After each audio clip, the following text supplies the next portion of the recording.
안녕하세요. 문화예술경영학과에 재학 중인 김지훈이라고 합니다. 우리인 모두 예술가다에 참여한다는 것에 대한 제안을 받고 저는 많은 고민을 했습니다. 무슨 이야기를 할 수 있을까? 저는 어떤 대의나 사회적 의미보다는 지극히 개인적인 욕구와 궁금증, 그리고 불만과 분노를 해결하기 위해 살아온 사람이기 때문에 더욱 그랬습니다.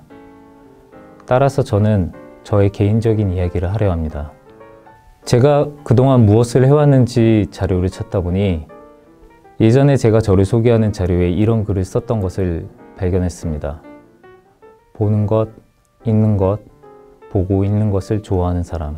지금 와서 저를 짧게 소개하는 글을 쓰라고 한다면 다르게 쓸 것 같습니다.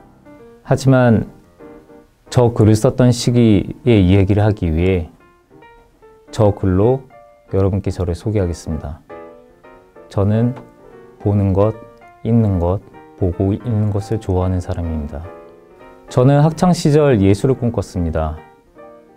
이는 산만하고 어떤 것이든 쉽게 실증내던 제가 평생을 지루해하지 않고 할 수 있는 것이 과연 무엇일까 생각해서 내렸던 결론이었습니다. 예술이란 것의 범위와 역사는 깊고 방대했으며 계속되는 변화는 예측하기조차 힘들었습니다. 어린 학창시절엔 밴드 활동을 하고 사진을 찍고 글을 쓰는 것을 좋아했었고, 보수적인 부모님에게 더 이상 불효를 하지 않기 위해 예술대학을 포기하고 광고홍보학과에 갔지만, 그렇게 간 대학에서 광고에 대해 배울수록 그 가벼움과 속도, 목적성에 대한 회의감과 혐오감이 들었습니다. 광고업계에서 일하시는 분들이 계시다면 죄송한 말이지만 전 지금도 광고의 본질에 대해서는 비슷한 생각을 하고 있습니다. 제 친구들 중에서도 광고회사에서 사회공헌적인 목적을 가진 광고나 캠페인을 기획, 연출을 하는 친구들이 있고, 저는 그 친구들이 하는 일을 존경하지만 광고의 근본적인 속성은 사회와 자본의 속도와 회전이고, 이 속도와 회전 속에 인간과 자연은 배제되어 있다고 생각하기 때문입니다. 그리고 학교를 그만두게 됩니다. 하지만 전 나중에 광고회사에서 다시 일을 하게 됩니다. 광고홍보학과를 그만둔 후 예술사진 전공으로 대학을 가게 되었습니다. 그리고 유학을 떠났습니다만 당시 국내의 생활과 개인적인 이유로 잠시 우리나라에 들어오게 되었고, 광고회사에 들어가게 되었습니다.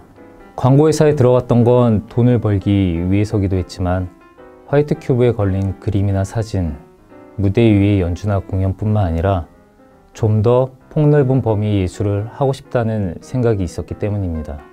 유무형의 무언가를 기획하고 실천하고 사회에서 그 반응을 보며 커뮤니케이션하는 것, 그것을 하기 위한 실질적인 노하우, 경험이나 스킬은 아이러니하게 광고회사에서 체계적으로 배울 수 있었기 때문입니다. 광고회사에서 근무할 당시 많은 문화행사나 축제, 공연 등을 기획하고 연출하고 실행에 옮긴 것을 참여하고 배웠으며, 후에 여러 행사와 패션쇼를 연출하게 되었습니다. 그렇게 30대의 나이가 되었을 무렵 예술가를 꿈꾸던 많은 친구들과 선후배들이 대부분 그들이 사랑하던 예술을 포기하는 것을 보게 되었습니다. 저도 마찬가지였습니다. 회사에 적응을 하기 위해선 그 회사에서 인정받고 살아남는 것이 목표인 회사 동료들과 경쟁을 해야 했고, 밤낮 없이 일하는 삶 속에서 제가 생각하는 예술을 하기란 쉽지 않았기 때문입니다. 매달 들어오는 월급은 예술을 하려는 마음에 무엇보다 단단한 족쇄가 되었습니다. 실제 예술대학 졸업생들이 작가로 살아남는 비율은 바늘구멍과도 같습니다. 그 중에 살아남아 중진작가가 된다고 하여도 상황은 크게 다르지 않고, 어떻게 본다면 더 악화되지만 지금은 사회의 첫 발을 내딛는 청년 예술가, 그 당시 저의 동료들과 제 친구의 이야기를 하겠습니다. 우리는 예술대학에 갈 때 특별한 케이스를 제외하면 대부분 자신의 의지로 갑니다. 현재는 어떤지 모르겠지만 당시는 한국 사회에서 자식에게 예술대학을 권하는 부모는 흔치 않았습니다. 그렇게 자신의 의지로 예술대학에 온 이들이 졸업 후 버티고 버티다 포기하는 시기, 20대 후반부터 30대 중반까지 젊은 자신만 챙기면 되던 20대의 시기가 지나면 노쇠해진 부모님을 챙겨야 하고 오래 만난 연인과 결혼을 해야 하기도 하고 사회에서 자리 잡은 친구들과 점점 벌어지는 삶의 질의 격차에서 오는 불안감과 두려움이 있기 때문이기도 합니다. 당시 제 주변에는 대학이나 대학원을 졸업하거나 유학을 다녀와도 전혀 상관없는 고된 일로 삶을 영위하는 이들이 많았습니다. 이건 현재도 크게 다르지 않다고 생각합니다. 젊었을 때의 다양한 경험은 많은 자산이 될 수 있으나 그게 지속될 시 그건 경험이 아니라 예술가들 자신을 갈아넣는 것이라고 생각을 합니다. 결국 많은 이들이 자신의 예술에 대한 자존감만 덩그러니 남은 앙상한 상태가 됩니다. 당시에도 많은 예술가들이 프랑스나 독일 같은 해외 사례를 들면서 정부의 예술가들에 대한 초우나 지원을 요구했었습니다. 물론 저는 그런 방향에 지지를 합니다만 현실적으로 해결되는 것은 다른 문제라고 생각합니다. 또한 정부의 지원을 받는다는 것은 그만큼의 제약이 있고 그 자체로 불안정함이 있기 때문에 제가 생각한 문제의 해결 방법은 아니었습니다. 기획 연출 일을 하면서 인정도 받고 버는 금액도 커졌지만 배울 만큼 배웠고 더 이상은 돈벌이에 제가 매이지 않겠다라고 생각해 저는 제 작업을 위해 그 일을 그만두었습니다. 이제 동료들, 제가 지켜봤던 제 동료 친구들의 문제는 제 눈앞에 닥친 현실이 되었습니다. 받는 돈은 줄었지만 촬영과 프린트를 하는 업체에 취직해 일을 하며 다시 사진 작업을 준비했고 비슷한 고민을 하는 동료들을 만나게 되었습니다. 그래서 사회적 기업이나 벤처 협동조합 수업을 듣고 준비했고 동료들과 스튜디오를 오픈했습니다. 제가 운영하는 스튜디오는 촬영, 프린트, 제작, 운송, 설치, 기획, 판매까지 시각예술 전시 전반을 다루는 것이 목표였고 목적은 예술가가 자신의 작업이 도움이 되는 관련된 일을 하면서 안정된 수익과 4대 보험을 들 수 있으며 예술 작업을 위해 일의 스케줄을 유연하게 조정할 수 있는 회사였습니다. 이 사진을 보시면 아시겠지만 매우 작은 종로에 있는 명륜동에 월세가 굉장히 가장 저렴한 곳을 찾아서 지하에 스튜디오를 차렸습니다. 포부는 컸지만 현실은 참담했습니다. 매우 적은 자본금에 내세울 곳도 특별하게 없는 곳이 힘든 것은 당연했을지도 모릅니다.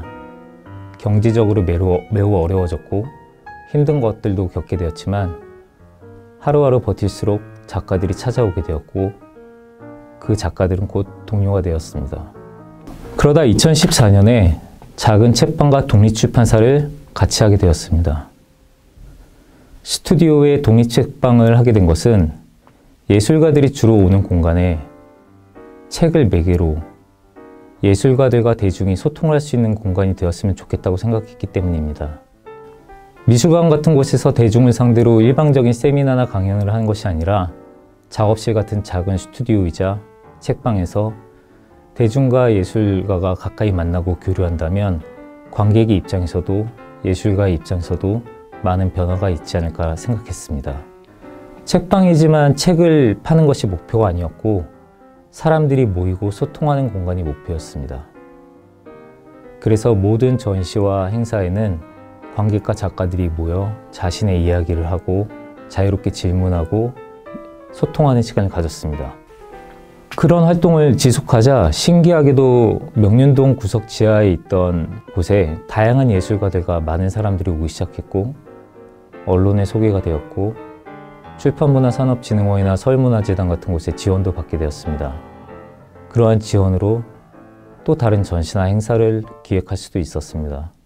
그런 식으로 외부 행사에 많이 참여하게 되었고 저희는 그곳에서 작가들을 알리는 책이나 작품을 판매하기 시작했습니다.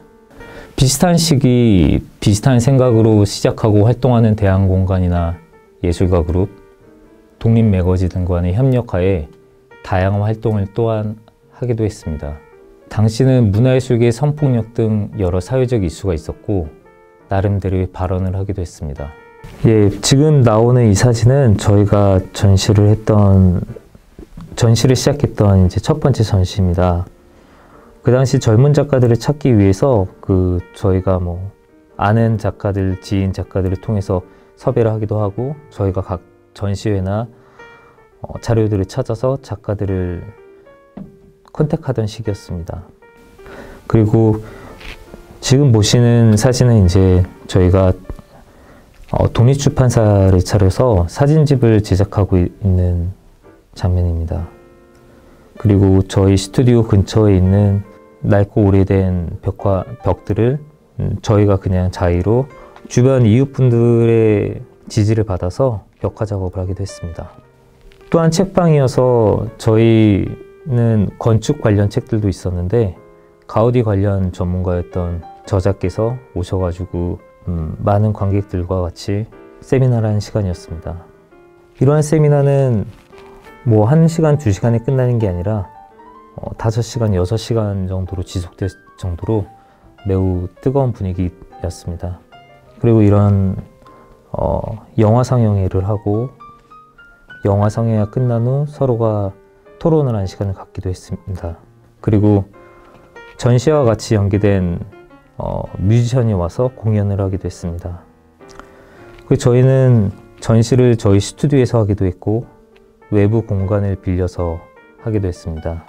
거기에 관련된 모든 비용과 인력은 가능하면은 저희는 이제 서울문화재단이나 출판문화산업진흥원 같은 곳에서 지원을 받았고, 부족한 비용은 다 저희가 충당을 해서 진행을 했습니다. 같이 노력을 해줬던 참여한 작가분들과 저희를 도와준 또 다른 수많은 동료 작가들이 같이 힘을 합쳐서 전시를 하나씩 했습니다.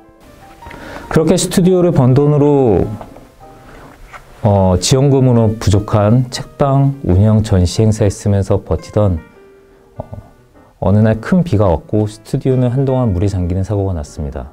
도로 수도관이 터진 것이 의심되는 상황에서 한 달 동안 물이 지하에서 솟구쳐 올랐고, 시에서는 100만 원의 배상을 받는 것이 전부였습니다. 또 스튜디오 일을 하면서 돈을 제대로 받지 못하는 여러 일에 휘말리기도 했고, 출산과 개인 사정으로 일을 당분간 못하게 되는 멤버들이 생기면서 존립위기에 빠졌습니다.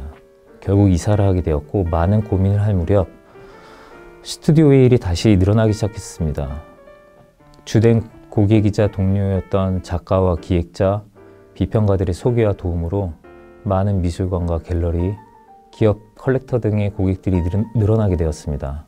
다시 안정을 찾게 되자 저희는 기존의 엘리트 예술시장에서 다루지 않았던 작가나 작품들을 위한 새로운 유통망을 실천하고자 했고, 스튜디오와 별도로 을지로의 전시와 작품 판매, 책방이 합쳐진 새로운 공간을 준비했습니다. 작년에 오픈을 준비 중이었는데 코로나19가 오면서 계획했던 것들이 무산되고, 개인적인 사정이 겹치면서 오픈을 미루게 되었습니다. 그동안 많은 일들이 있었지만 올해는 오픈을 할 계획입니다. 그 새로운 공간은 그동안 예술시장과 밀접한 일을 하면서 저희들이 해왔던 많은 고민들에 대해 여러 가지 시도를 하게 될 것입니다. 그리고 그 시도들은 스튜디오의 멤버들과 뜻을 같이 하는 작가들이 힘을 합쳐 상징적이거나 일시적인 것이 아닌 실제적이고 지속적인 방향을 목표로 하고 있습니다. 경희사이버대학교의 문화예술경영학과에 들어오게 된 것은 이러한 과정 속에 제 스스로의 생각과 방향에 대한 객관화, 그리고 우리나라 문화예술 제도와 시스템에 대해 체계적인 이해가 필요했기 때문입니다. 입학 후 다양한 관점을 가지고 예술의 역할에 대해 고민하고 연구해 오신 교수님의 수업을 통해 주로 예술가의 입장에서 바라보던 시각과 예술의 사회적 역할에 대한 생각이 좀 더 확장되게 되었습니다. 또한 저와 가족의 삶의 문제에 있어 예술을 접목할 생각도 하게 되었습니다. 사실 이 부분이 저 개인적으로는 중요한데, 그동안은 예술이란 도구를 사회를 바라보거나 변화를 위한 거시적인 관점으로 사용했다면, 이젠 저와 가족, 이웃, 제가 사는 동네에 적용할 수 있는 도구로서 예술을 보게 되었다는 점입니다. 어린 시절 예술에 대한 답을 찾기 힘들 것 같아 예술을 선택했던 저는 그 선택이 아직 그리 틀리지 않았다고 생각합니다. 저는 보는 것, 있는 것, 보고 있는 것을 좋아하는 사람입니다. 그리고 꼼지락거리는 것을 좋아하는 사람입니다. 저에게는 이 꼼지락거림이 예술입니다. 아직 현재 진행형인 저의 고민들에 대해 들어주셔서 감사합니다.